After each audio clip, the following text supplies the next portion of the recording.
একটি বই বিক্রয় করার সময় বিক্রেতা লিখিত মূল্যের উপর 15% কমিশন প্রদান করে। বইটির লিখিত বিক্রয় মূল্য 120 টাকা হলে বইটি কত টাকায় ক্রয় করা যাবে? স্যার 100 টাকা, 105 টাকা, 95 টাকা, 102 টাকা, নাকি কোনোটাই নয়? খুব সহজে এই যে জটিল অঙ্কটা খুব সহজে আমরা এটা বের করতে পারবো। প্রথমে আমরা আমাদের বইয়ের বিক্রয় মূল্য, লিখিত বিক্রয় মূল্য 120 টাকা। 120 টাকার উপর আমরা 15% কমিশন নেব। দেখি 120 টাকার উপর 15% কমিশন কত টাকা? উত্তর যদি বের করি,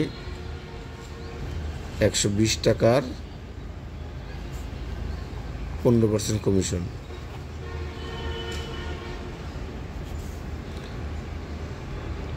সেটা 120 গুণন 15% কমিশন দিলে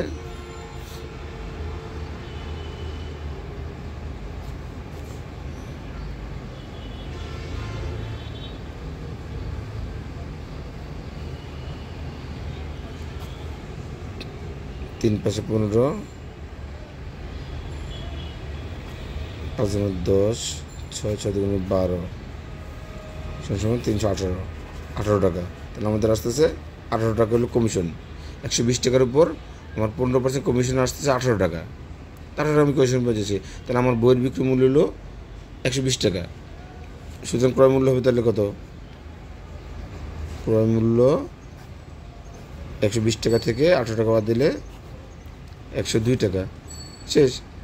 3 লাইনের উত্তর বের হয়ে গেছে আমাদের 102 টাকা। 102 টাকা অ্যান্সার। দেখলে তো বন্ধুরা, খুব সহজেই কত জটিল অঙ্ক কত সহজে করা যাচ্ছে।